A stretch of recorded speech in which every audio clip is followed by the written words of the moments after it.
Sorotan Dunia Islam.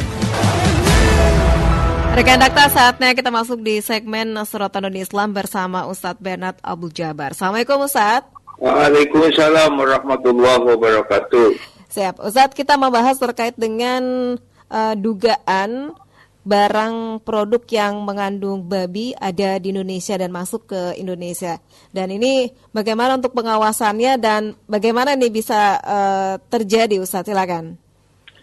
Ya, ini yang menjadi salah satu sorotan buat khususnya mereka-mereka yang mendapatkan makan gratis yang tersebar di seluruh Indonesia, dan ini juga menjadi salah satu sorotan yang dipertanyakan oleh Wakil Ketua MPR RI dari PKS yaitu Hidayat Nur Wahid, yang meresahkan adanya sesuatu yang diduga mengandung minyak babi yang diimpor dari Cina yang ada pada ompreng, yaitu bahan makanan yang diperuntukkan untuk makan gratis yang diimpor dari Cina.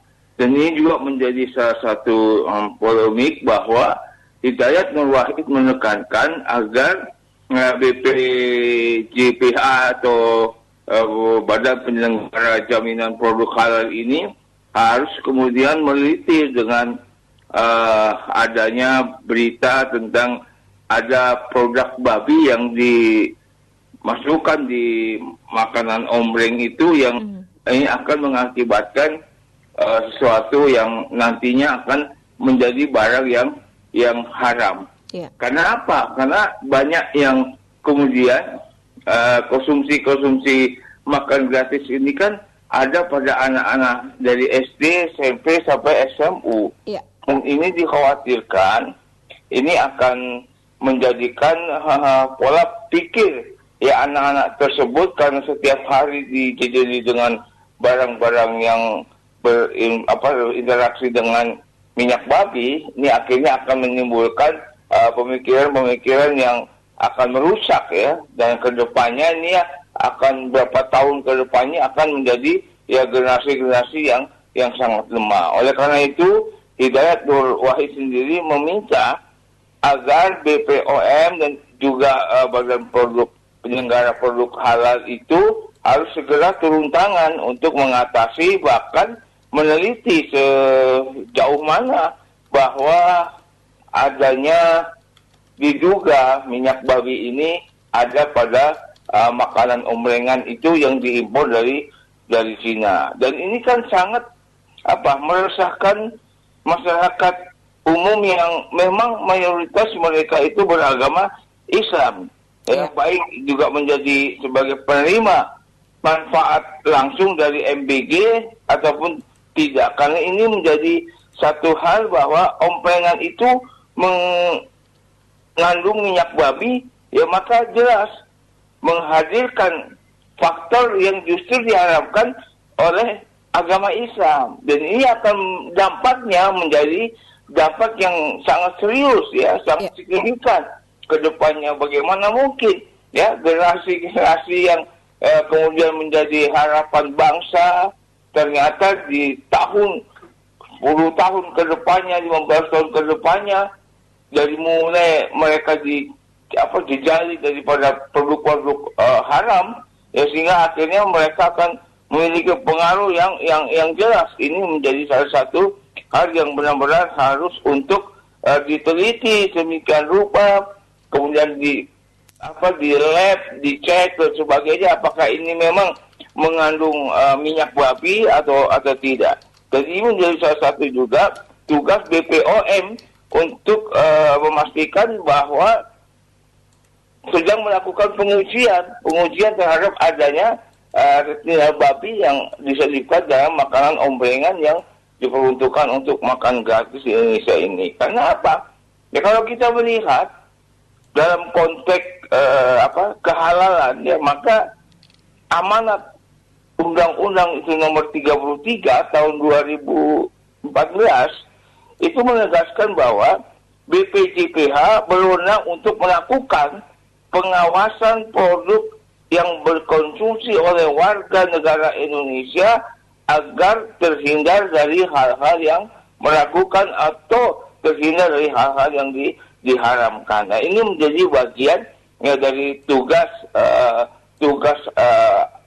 lembaga-lembaga atau instansi pemerintah yang terkait dengan itu untuk terus melakukan upaya-upaya. Jangan sampai dengan begitu mudahnya ya impor baik itu bahan makanan yang nantinya ini akan juga merugikan umat Islam ya, khususnya yang banyak juga menerima manfaat dari seperti itu. Nah, ini juga harus menjadi harus dikawal terus, jangan sampai ini menjadi kendor cuma sekedar upaya-upaya memberitahukan ataupun tapi tidak ada sama sekali itikat baik dari lembaga-lembaga yang tugasnya untuk meneliti. Karena ini dikhawatirkan makan gratis itu kan nggak sampai sebulan 2 bulan dimakan oleh dijejeli oleh barang-barang yang haram itu, sehingga akhirnya rakyat juga yang menerima manfaat daripada makan gratis itu menjadi korban. Jangan sampai ini terjadi, karena kita melihat kedepannya anak bangsa ini harus cerdas, anak bangsa ini harus pintar-pintar, anak bangsa ini harus memiliki inovasi yang maju ke depannya. Ya kalau dari sekarang dijeli barang-barang yang haram, nggak akan berpengaruh. Benar, dari apa yang di pemikirannya ke depannya, apa jadinya nanti 10 tahun ke depan, 15 tahun ke depan, karena memang dampaknya bukan waktu sebentar, tapi dampaknya ini akan menjadi lama dan itu akan berpengaruh pada tabiat dari perilaku anak-anak yang sering mengkonsumsi barang-barang yang haram, sehingga akhirnya ini menjadi salah satu kendala. Mereka berpikir yang menjadi lambat, kemudian tidak punya kreativitas, inovasi untuk melakukan upaya-upaya meningkatkan produktivitas dan juga kreatif mereka.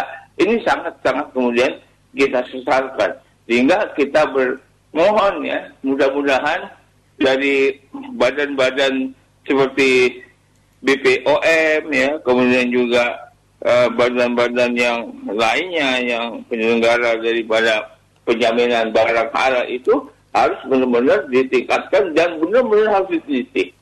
Ini sangat mengkhawatirkan ke depannya, yang kita akan khawatirkan bagaimana nasib generasi muda kita yang akan datang. Ya itulah mungkin menjadi salah satu hal yang kita harus dukung ya, harus dukung yang dilontarkan oleh Wakil Ketua MPR, dan juga kita dukung BPOM untuk melakukan penelitian di lab yang bukan super canggih ya.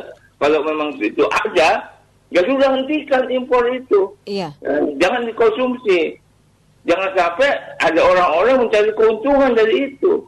Sehingga akhirnya memanfaatkan situasi-situasi yang memang sedang kondisinya tidak baik ini menjadi satu hal yang nantinya akan membuat gaduh yang berkepanjangan di negeri kita tercinta ini.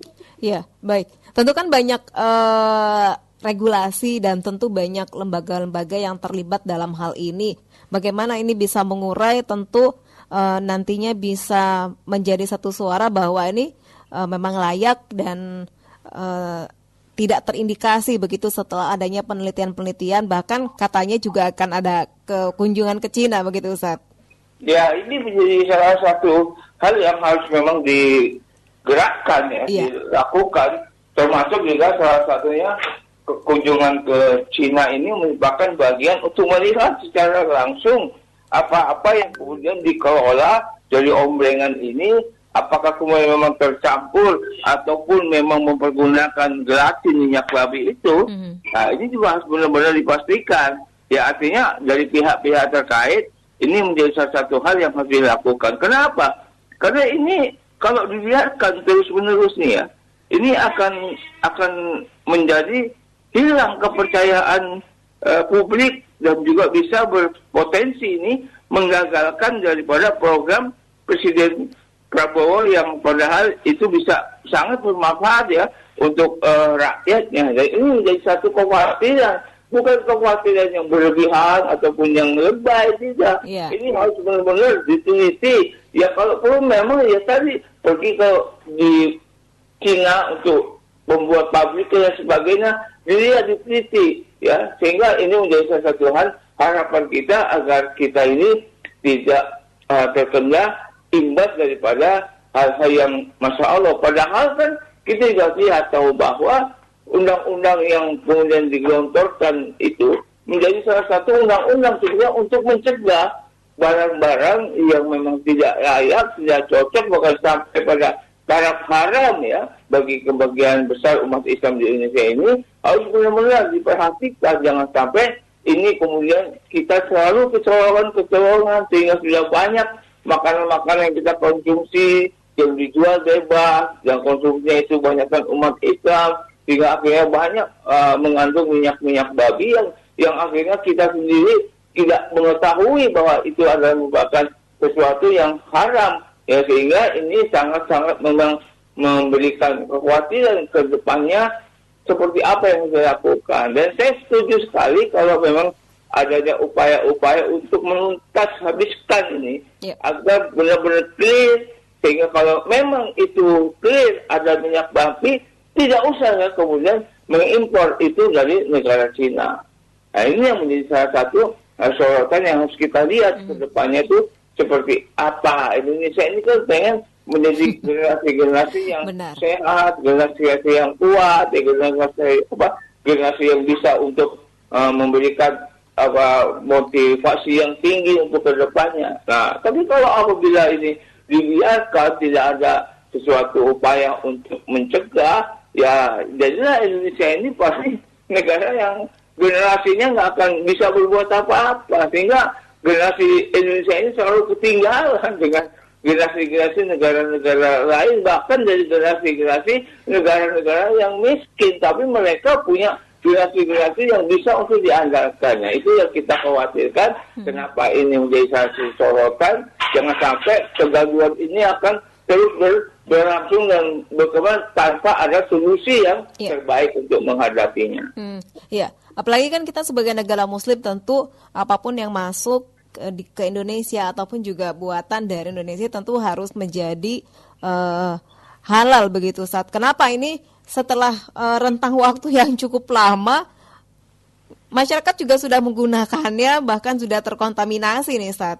Ya iya, ini yang justru kenapa ya agak lambat gitu ya untuk mengantisipasi adanya daripada isu-isu bahwa ada minyak babi yang terdapat di salah satu produk yang diimpor dari Cina. Dan ini sebenarnya ini kan tugas daripada BPJPH atau Badan Penyelenggara Jaminan Produk Halal. Bagaimana BPJPH ini harus memastikan bahwa apa-apa baik yang ada di dalam negeri Indonesia, produk-produk makanan yang beredar, kemudian atau produk-produk makanan yang diimpor dari luar negeri ini, dari negara manapun juga, ini harus memang steril dari hal-hal yang tidak baik dan barang yang haram. Dan ini memang kewenangan tugas untuk memastikan jangan sampai kita ini merasa kecolongan lagi. Walaupun